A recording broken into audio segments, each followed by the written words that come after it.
जय हिंद दोस्तों, स्वागत है आपकी इस वीडियो में। तो यहाँ पर देखेंगे सामान्य ज्ञान से 50 जीके इंपॉर्टेंट क्वेश्चन रखाई होगी। ये तैयारी आप करते हो तो आपके लिए काफी महत्वपूर्ण होने वाला है। तो आपका पहला क्वेश्चन है कि भारत में पहली महिला प्रधानमंत्री कौन थी। चार ऑप्शन आपके सामने दिया गया, बताने की पहली महिला प्रधानमंत्री। जो आपका सही आंसर हो जाएगा इंदिरा गांधी। ऑप्शन नंबर आपका सी सही हो जाएगा। आपका अगला क्वेश्चन है कि भारत के पहले राष्ट्रपति कौन थे। काफी आसान क्वेश्चन है। जो आपका सही आंसर हो जाएगा doctor Rajendra Prasad. Option number आपका ये सही हो जाएगा। आप अगला क्वेश्चन है कि भारत में पहले उपराष्ट्रपति कौन थे। चार ऑप्शन आपके सामने दिया गया है, बताने के पहले उपराष्ट्रपति कौन थे। जो आपका सही आंसर हो जाएगा सर्वपल्ली राधाकृष्णन थे। ऑप्शन नंबर आपका बी सही हो जाएगा। आप अगला क्वेश्चन है कि भारत में सबसे बड़ा राज्य क्षेत्रफल के अनुसार कौन सा है। चार ऑप्शन आपके सामने दिया गया है, बताना है क्षेत्रफल के अनुसार सबसे बड़ा राज्य कौन सा है भारत का। आपका जो सही आंसर हो जाएगा राजस्थान है। ऑप्शन नंबर बी सही हो जाएगा। आपका अगला क्वेश्चन है कि जनसंख्या के अनुसार भारत का सबसे बड़ा राज्य कौन सा है। चार ऑप्शन आपके सामने दिया गया, बताना है। जो आपका सही आंसर हो जाएगा उत्तर प्रदेश है। ऑप्शन नंबर आपका बी सही हो जाएगा। आपका अगला क्वेश्चन है कि भारत की सबसे लंबी नदी कौन सी है। चार ऑप्शन आपके सामने दिया गया, बताना है कि सबसे लंबी नदी कौन सी है।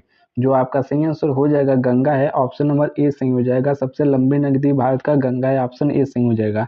आपका अगला क्वेश्चन है कि भारत का राष्ट्रीय नदी कौन सी है। चार ऑप्शन आपके सामने दिया गया, राष्ट्रीय नदी बताना है इस बार। आपका जो सही आंसर हो जाएगा गंगा, यानी कि गंगा ही राष्ट्रीय नदी है। ऑप्शन नंबर ए सही हो जाएगा।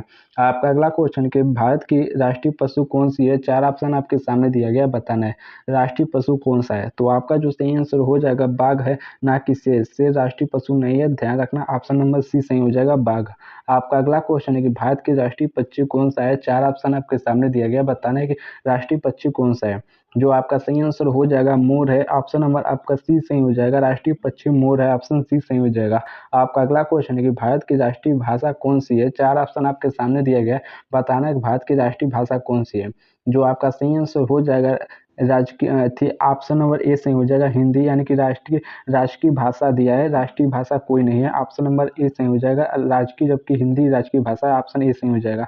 आप अगला क्वेश्चन है कि भारत की राष्ट्रीय प्रतीक कहाँ से लिया गया है। चार ऑप्शन आपके सामने दिया गया, बताना है कि भारत की पहली राष्ट्रीय प्रतीक कहाँ से लिया गया है। चार ऑप्शन आपके सामने दिया गया है। जो आपका सही आंसर अशोक यानी कि स्तंभ सारनाथ। ऑप्शन नंबर ए सही हो जाएगा। अशोक स्तंभ से लिया गया है, यानी जो कि सारनाथ में। ऑप्शन नंबर ए सही हो जाएगा। आपका अगला क्वेश्चन है कि भारत की राजधानी कब बनी थी। चार ऑप्शन आपके सामने दिया गया, बताना है कि भारत की राजधानी कब बनी थी। जो आपका सही आंसर हो जाएगा वो हो जाएगा 1911 में बनी थी। ऑप्शन नंबर आपका बी सही हो जाएगा। भारत की राजधानी 1911 में बनी थी। ऑप्शन नंबर बी सही हो जाएगा। आपका अगला क्वेश्चन है कि भारत का राष्ट्रीय गान किसने लिखा। चार ऑप्शन आपके सामने दिया गया, बताना है किसने लिखा। जो आपका सही आंसर हो जाएगा वो हो जाएगा रविंद्रनाथ टैगोर ने लिखा था। ऑप्शन नंबर आपका बी सही हो जाएगा। आपका अगला क्वेश्चन है कि वंदे मातरम गीत किसने लिखा। चार ऑप्शन आपके सामने दिया गया, बताना है। जो आपका सही आंसर हो जाएगा बंकिम चंद्र चटर्जी उपाध्याय ने लिखा था। ऑप्शन नंबर आपका बी सही हो जाएगा। आपका अगला क्वेश्चन है कि भारत का राष्ट्रीय खेल क्या है। चार ऑप्शन आपके सामने दिया गया, बताना है कि भारत के राष्ट्रीय खेल क्या है। जो आपका सही आंसर हो जाएगा वो हो जाएगा हॉकी। ऑप्शन नंबर आपका सी सही हो जाएगा। आपका अगला क्वेश्चन है कि भारतीय थल सेना दिवस कब मनाया जाता है। चार ऑप्शन आपके सामने दिया गया, बताना है भारतीय थल सेना दिवस कब मनाया जाता है। जो आपका सही आंसर हो जाएगा 15 जनवरी को मनाया जाता है। ऑप्शन नंबर ए सही हो जाएगा। आपका अगला क्वेश्चन है कि भारतीय नौसेना दिवस कब मनाया जाता है। चार ऑप्शन आपके सामने दिया गया है, बताना है। आपका जो सही आंसर हो जाएगा वो 4 दिसंबर को मनाया जाता है। ऑप्शन नंबर ए सही हो जाएगा। आपका अगला क्वेश्चन है कि भारतीय वायुसेना दिवस कब मनाया जाता है। चार ऑप्शन आपके सामने दिया गया, बताना है भारतीय वायुसेना दिवस कब मनाया जाता है। जो आपका सही आंसर हो जाएगा वो हो जाएगा 8 अक्टूबर को मनाया जाता है। ऑप्शन नंबर ए सही हो जाएगा। आपका अगला क्वेश्चन है कि भारत के पहले चीफ ऑफ डिफेंस स्टाफ कौन थे, यानी कि सीडीएस कौन थे पहले। आपका जो सही आंसर हो जाएगा जनरल बिपिन रावत थे। ऑप्शन नंबर आपका बी सही हो जाएगा, general Bipin Rawat. Option number B सही हो जाएगा। आपका अगला क्वेश्चन है कि वर्तमान 2025 में भारत के सीडीएस कौन है। चार ऑप्शन आपके सामने दिया गया, बताना है। आपका जो सही आंसर हो जाएगा जनरल अनिल चौहान है। ऑप्शन नंबर आपका बी सही हो जाएगा, जनरल अनिल चौहान। आपका जो अगला क्वेश्चन है कि भारत का रक्षा मंत्रालय कहाँ स्थित है। चार ऑप्शन आपके सामने दिया गया, बताना कि भारत का रक्षा मंत्रालय कहाँ स्थित है। जो आपका सही आंसर हो जाएगा साउथ ब्लॉक नई दिल्ली में स्थित है। ऑप्शन नंबर आपका ए सही हो जाएगा। आपका अगला क्वेश्चन है कि अग्नि और पृथ्वी क्या है। तो बताना है कि अग्नि और पृथ्वी क्या है। चार ऑप्शन आपके सामने दिया गया है। आपका जो सही आंसर हो जाएगा मिसाइल है, अग्नि मिसाइल और पृथ्वी। ऑप्शन नंबर आपका बी सही हो जाएगा। आपका जो अगला क्वेश्चन है कि भारत की पहली परमाणु परीक्षण कहाँ हुई थी? 4 ऑप्शन आपके सामने दिया गया, बताना है कि भारत की पहली परमाणु परीक्षण कहाँ हुई थी? जो आपका सही आंसर हो जाएगा वो जगह राजस्थान में पोखरण में हुआ था। ऑप्शन नंबर आपका ए सही हो जाएगा। आपका अगला क्वेश्चन है कि भारत की पहली परमाणु परीक्षण कब हुई थी? 4 ऑप्शन आपके सामने दिया गया, बताना है। जो आपका सही आंसर हो जाएगा 1974 में हुई थी, तो ऑप्शन नंबर आपका सी सही हो जाएगा। आपका अगला क्वेश्चन है कि ऑपरेशन शक्ति किससे संबंधित है? तो बताना है कि ऑपरेशन जो शक्ति है किससे संबंधित है? 4 ऑप्शन आपके सामने दिया गया है। जो आपका सही आंसर हो जाएगा परमाणु परीक्षण से संबंधित है। ऑप्शन नंबर बी सही हो जाएगा। अगर दोस्तों वीडियो अच्छी लग रही तो लाइक जरूर करो, नए हो तो चैनल सब्सक्राइब कर लो, चूंकि सब्सक्राइब कर लेते तो आपका यहाँ से जीके जीएस काफी ज्यादा स्ट्रॉन्ग हो जाएंगे। तो आपका अगला क्वेश्चन है कि भारतीय संविधान कब लागू हुआ? काफी आसान क्वेश्चन है। जो आपका सही आंसर हो जाएगा 26 जनवरी 1950 को लागू हुआ। ऑप्शन नंबर आपका बी सही हो जाएगा। आपका अगला क्वेश्चन है कि संविधान सभा का गठन कब हुआ था? 4 ऑप्शन आपके सामने दिया गया, बताना है। आपका जो सही आंसर हो जाएगा 1946 में हुआ था। ऑप्शन नंबर आपका ए सही हो जाएगा। आपका अगला क्वेश्चन है कि संविधान सभा के अध्यक्ष कौन थे? 4 ऑप्शन आपके सामने दिया गया, बताना है। जो आपका सही आंसर हो जाएगा वो जो है डॉक्टर राजेंद्र प्रसाद थे। ऑप्शन नंबर ए सही हो जाएगा। आपका अगला क्वेश्चन है कि संविधान के जनक किसे कहा जाता है? 4 ऑप्शन आपके सामने दिया गया, बताना है किसे कहा जाता है। जो आपका सही आंसर हो जाएगा डॉक्टर भीमराव अम्बेडकर को कहा जाता है। ऑप्शन नंबर आपका बी सही हो जाएगा। आपका अगला क्वेश्चन है कि भारत का संविधान कितने दिन में तैयार हुआ? 4 ऑप्शन आपके सामने दिया गया, बताना है कि भारत का संविधान कितने दिन में तैयार हुआ। आपका जो सही आंसर हो जाएगा 2 वर्ष 11 माह 18 दिन, यानी कि ऑप्शन नंबर आपका बी सही हो जाएगा। आपका जो अगला क्वेश्चन है कि संविधान के प्रारूप समिति के अध्यक्ष कौन थे? 4 ऑप्शन आपके सामने दिया गया, बताना है कि संविधान के प्रारूप समिति के अध्यक्ष कौन थे। जो आपका सही आंसर हो जाएगा डॉक्टर भीमराव अम्बेडकर थे। ऑप्शन नंबर आपका सी सही हो जाएगा। आपका अगला क्वेश्चन है कि भारतीय संविधान में कितनी अनुसूचियां है? 4 ऑप्शन आपके सामने दिया गया, बताना है कितनी अनुसूचियां है। आपका जो सही आंसर हो जाएगा 12 अनुसूचियां है। ऑप्शन नंबर आपका सी सही हो जाएगा।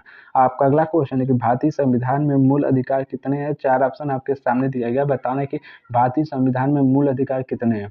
जो आपका सही आंसर हो जाएगा मूल अधिकार 6 है। ऑप्शन नंबर बी सही हो जाएगा। आपका अगला क्वेश्चन है कि मौलिक अधिकार किस भाग में वर्णित है? 4 ऑप्शन आपके सामने दिया गया, बताना है। तो जो मौलिक अधिकार है वो भाग 3 में है। ऑप्शन नंबर आपका बी सही हो जाएगा।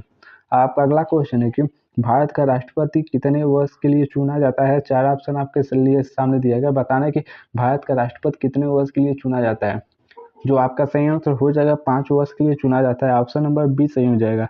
आपका अगला क्वेश्चन है कि राष्ट्रपति का चुनाव कौन करता है? 4 ऑप्शन आपके सामने दिया गया, बताना है कि राष्ट्रपति का चुनाव कौन करता है। जो आपका सही आंसर हो जाएगा वो जाएगा संसद व विधान सभाओं के निर्वाचित सदस्य करते हैं। ऑप्शन नंबर आपका बी सही हो जाएगा। ऑप्शन नंबर बी सही हो जाएगा। आपका अगला क्वेश्चन है कि भारत का प्रधानमंत्री कौन नियुक्त करता है? 4 ऑप्शन आपके सामने दिया गया, बताना है कि प्रधानमंत्री को कौन नियुक्त करता है। तो आपको पता है कि प्रधानमंत्री का चुनाव होता है, निर्वाचित होकर आते हैं, उसके बाद नियुक्त जो करते हैं नियुक्ति पत्र राष्ट्रपति देते हैं। ऑप्शन नंबर आपका बी सही हो जाएगा। आपका अगला क्वेश्चन है कि राष्ट्रपति की न्यूनतम आयु कितनी होनी चाहिए? 4 ऑप्शन आपके लिए सामने दिया गया, बताना है कि राष्ट्रपति की न्यूनतम आयु कितनी होनी चाहिए। जो आपका सही आंसर हो जाएगा 35 वर्ष होनी चाहिए। ऑप्शन नंबर आपका सी सही हो जाएगा। आपका अगला क्वेश्चन है कि लोकसभा की अधिकतम सदस्य संख्या कितनी हो सकती है? 4 ऑप्शन आपके सामने दिया गया, बताना है कि लोकसभा की अधिकतम सदस्य संख्या कितनी हो सकती है। जो आपका सही आंसर हो जाएगा वो हो जाएगा 552। ऑप्शन नंबर सी सही हो जाएगा। आपका अगला क्वेश्चन है कि राज्यसभा की सदस्य संख्या कितनी है? 4 ऑप्शन आपके सामने दिया गया, बताना है। जो आपका सही आंसर हो जाएगा 250 है। ऑप्शन नंबर आपका सी सही हो जाएगा। आपका अगला क्वेश्चन है कि भारत में आपातकाल की घोषणा कौन कर सकता है? 4 ऑप्शन आपके लिए सामने दिया गया, बताना है। जो आपातकाल की घोषणा कर सकता है वो राष्ट्रपति कर सकता है। ऑप्शन नंबर आपका सी सही हो जाएगा। आपका अगला क्वेश्चन है कि वित्त आयोग कितने वर्षों के अंतराल पर गठित होता है? 4 ऑप्शन आपके लिए सामने दिया गया, बताना है। जो आपका सही आंसर हो जाएगा 5 वर्षों के अंतराल पर गठित होता है। ऑप्शन नंबर आपका बी सही हो जाएगा। आपका अगला क्वेश्चन है कि भारत में संविधान दिवस कब मनाया जाता है? 4 ऑप्शन आपके लिए सामने दिया गया, बताना है कि भारत में संविधान दिवस कब मनाया जाता है।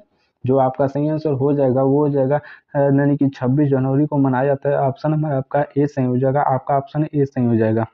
आपका अगला क्वेश्चन है कि भारत का सर्वोच्च न्यायालय कहाँ स्थित है। 4 ऑप्शन आपके लिए सामने दिया गया, बताना है कि सर्वोच्च न्यायालय कहाँ स्थित है। जो आपका सही आंसर हो जाएगा वो हो जाएगा ऑप्शन नंबर बी सही हो जाएगा, यानी कि बी ऑप्शन सही हो जाएगा, नई दिल्ली। आपका अगला क्वेश्चन है कि वर्तमान में भारत के मुख्य न्यायाधीश कौन है। 4 ऑप्शन आपके सामने दिया गया, बताना है कि वर्तमान में भारत के मुख्य न्यायाधीश कौन है। जो आपका सही आंसर हो जाएगा डी वाई चंद्रचूड़ है, ऑप्शन नंबर आपका ए सही हो जाएगा। आपका अगला क्वेश्चन है कि राज्यपाल की नियुक्ति कौन करता है। 4 ऑप्शन आपके सामने दिया गया, बताना है कि राज्यपाल की नियुक्ति कौन करता है। जो आपका सही आंसर हो जाएगा वो राष्ट्रपति करती है, ऑप्शन नंबर आपका बी सही हो जाएगा, बी यानी कि राष्ट्रपति। आपका अगला क्वेश्चन है कि पंचायती राज प्रणाली की सिफारिश किस समिति ने की थी। 4 ऑप्शन आपके लिए सामने दिया गया, बताना है कि पंचायती राज प्रणाली की सिफारिश किस समिति ने की थी। जो आपका सही आंसर हो जाएगा बलवंत राय मेहता ने की थी, यानी कि ऑप्शन नंबर आपका ए सही हो जाएगा, ऑप्शन ए सही हो जाएगा। आपका अगला क्वेश्चन है कि भारत में पंचायती राज किस संशोधन द्वारा लागू हुआ। 4 ऑप्शन आपके सामने दिया गया, बताना है कि भारत में पंचायती राज किस संशोधन द्वारा लागू हुआ। जो आपका सही आंसर हो जाएगा 73वां संशोधन, ऑप्शन नंबर आपका सी सही हो जाएगा। आपका अगला क्वेश्चन है कि नगर निगम किस संशोधन से संबंधित है। तो बताना है कि नगर निगम जो है किस संशोधन से संबंधित है। 4 ऑप्शन आपके सामने दिया गया है, बताना है। जो आपका सही आंसर हो जाएगा 74वें संशोधन से संबंधित है, ऑप्शन नंबर सी सही हो जाएगा। आपका अगला क्वेश्चन है कि संविधान का हृदय और आत्मा किसे कहा गया है। 4 ऑप्शन आपके सामने दिया गया, बताना है कि संविधान का हृदय और आत्मा किसे कहा गया है। जो आपका सही आंसर हो जाएगा वो हो जाएगा नीति निर्देशक तत्वों को कहा गया है, ऑप्शन नंबर आपका डी सही हो जाएगा। अगर दोस्तों वीडियो अच्छी लगी तो लाइक जरूर करो, नए हो तो चैनल को सब्सक्राइब कर लो। चूंकि सब्सक्राइब कर लो तो आपका यहाँ से जीके जीएस काफी ज्यादा स्ट्रॉन्ग हो जाएंगे, इसीलिए चैनल को सब्सक्राइब जरूर कर लो। इसी के साथ धन्यवाद।